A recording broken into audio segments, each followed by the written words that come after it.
Quincy City Clerk Nicole Crispo joining us once again for an update on the latest Board of License Commissioners meeting. How are you, Nikki? I'm good, Joe. How are you? Great. Here we are, October, and my gosh, things are getting busy. Absolutely. It is busy around here in the clerk's office, that's for sure. I am sure. I am sure. Relatively quick meeting this week, though, right? Yes, it was. Right, full board. And we got right to agenda item number 1 here regarding the request of the Thomas Crane Public Library at 40 Washington Street for a special use 1-day liquor license for their hour at the Crane Gothic Gala on Friday, October 24th from 6:30 p.m. to 8:30 p.m. Teresa Tagney was there.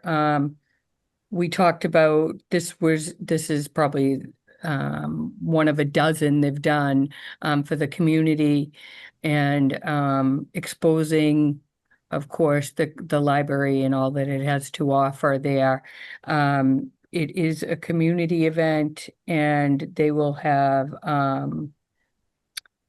packaged snacks as well, and that went through 5-0. Agenda item number 2, hearing regarding the request of Historic New England for a special use permit 1-day liquor license for their Colonel Quincy Spyglass event at the Quincy House at 20 Merhead Street on Friday, October 10th from 5 to 7 p.m. Carla Rosenstein was there. Excuse me. Carla Rosenstein was there. And Break Rock Brewing will be there first to talk about the Quincy Spyglass event, and then a toast to watch the sunset. It's a beautiful time of the year, and they're looking forward to that event for the Colonel Quincy Spyglass event. Huh. Something different. Yeah. Yeah. So that went through 5-0.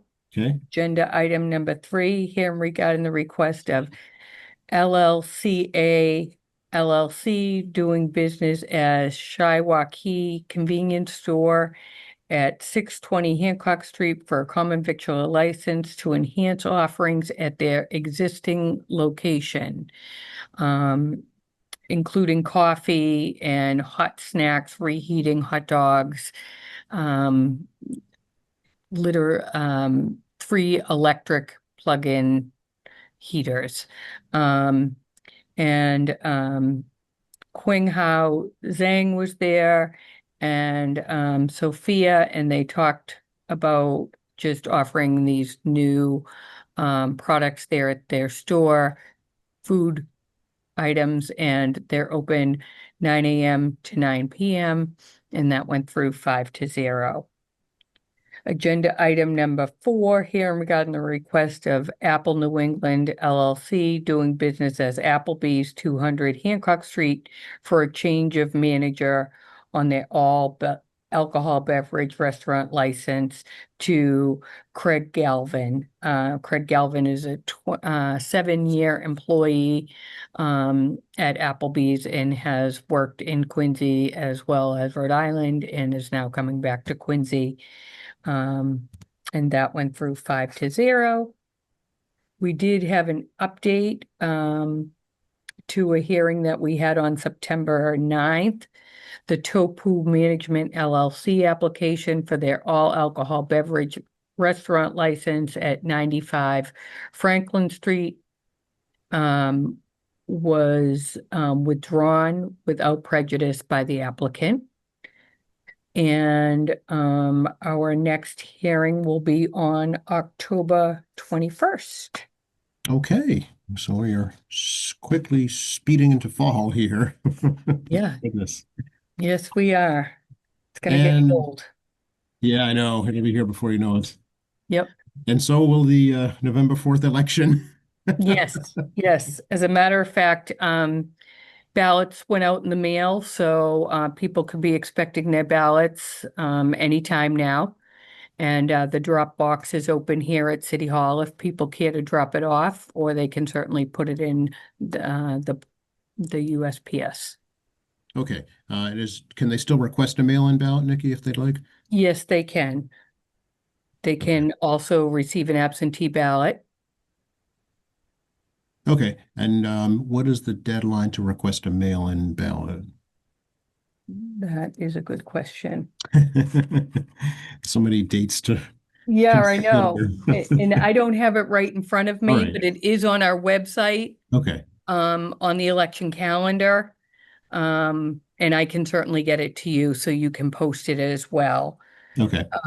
October 25th is the last day to register to vote for the election, and we will be here at City Hall on the second floor for voter registration, 8:30 a.m. to 5 p.m. And it's also the first day of early voting, which will be held over in the great hall, not upstairs, but on the first level there, in the boards and commissions room. And in Old City Hall, that will be 8:30 to 2:30 On the 25th. on the 25th, Okay, Saturday. yep. No early voting on Sunday. Back early voting Monday through Friday, 8:30 to 4:30. Boards and commissions room? Boards and commissions room, yes. Okay, very good. So the last day of early voting will be on The Halloween. 31st, Halloween, Okay. And then, of course, in-person voting, November 4th, right? of course. All 31 precincts will be open. We do still have the changes in effect at the Nickerson Post, Ward 6 Precinct 5, from the Squantum School. Seemed to work out very well. And we'll have the same setup there for the 4th as we did for our September preliminary. And I think it worked out really well. Yeah, Okay, very it's a good. nice temporary spot. So, Mhm. and the lower level, of course, of the Elks is now in effect. And we learned a little from the preliminary on a couple of changes we plan on implementing there, just so that the flow goes better. And we'll put those into effect for November 4th. But again, another good compromise, because the Elks, if they could use the big hall to rent, we didn't want to be in their way for that. So they asked us to move to the lower level, and it was nice of them to clear that space for us for the day of voting, and we appreciate that very much. Certainly, everybody here is working hard, getting ready for the election. Our poll workers, our custodians in the schools, certainly, the administration and the city council for giving us the budget to be able to get all this done. Our logistics team that, you'd never hear about, Rick Fitzpatrick, Mr. Brillo. They work so hard down there making sure that we get our supplies out and get these 31 precincts up and running on election day. And we can't thank them enough for all their hard work that they do. We will be out probably close to 3 or 4 days before the election, at the schools, at the halls, at the churches, making sure that we're set up and ready for election day. Yeah, I'm that's a looking good point. forward We to should it. mention no school on November 4th, right? Right, no Yeah, school. okay. And for folks who are registering to vote, Nikki, what documents do they need to bring with them? They're signing under the penalties of perjury, so as long as they they have all the information on their current address, their name, the last four digits of their social. We don't ask for ID. And also there are so many that are registered now because of the registry, that automatically registers you to vote. If you're questioning whether you're already registered, you can certainly call our office, 617-376-1144, 1143, and just check on your voter registration status. I know a lot of people were surprised that they were on the inactive list but if we didn't get a census returned, you did become inactive. If you do show up at the polls, we ask that you sign a roster saying that you are who you are and that you still live at that address, and you can certainly vote on election day if you're on the inactive list. Right, right. I think that's important to point out. You cast a provisional ballot, then once it's certified, it's recorded, right? Provisional ballots are for those who think that they're registered to vote, but we don't have them on the list. Oh, okay. So those people get a provisional ballot if they say they registered at the registry or here in person. We can certainly do a little investigation after the election, and we'll determine whether it will be counted or not. Mhm. If it's not, we'll certainly send that person a voter registration or let them know that their ballot was not counted. Okay, very good. All right. Now, speaking of certifying signatures, can we talk a little bit about the ballot petition initiative? Yeah, may I also just say, Yeah. vote by mail, if you need a vote by mail ballot, please go on to the City of Quincy election site, and you can request one there, or you can also go to the Secretary of State's website and request one there. We do the ballots every day, so as soon as we get them, we'll mail it right out to you. Okay, very good. And that needs to be back to City Hall by the 4th at 8 p.m. Is that right? That's right. Okay. That's correct. Okay, great. Yeah, now about the ballot petition initiative, Nikki, and the signature certifying process. Yes. Can you explain how that works? Yes, so we received 317 pages of signatures. We stamped them all in, gave a receipt, and got working on them immediately. According to the charter, according to state law, we go by signature and address. So the petitions that were given to us had printed name, address, and signature is how it went. And we didn't look at the printed column. We went by signature and address. So we have a voter registration system here that runs through the state. Each address is looked up, and then we determine whether we can make out whose signature is on the form, and whether we can certify it or not. Okay, and is that standard practice? Is that how it's always been done? It is. It is. You know, I understand the frustration that people are feeling, and the petitioners, of course, but we have to work within the guidelines of the law.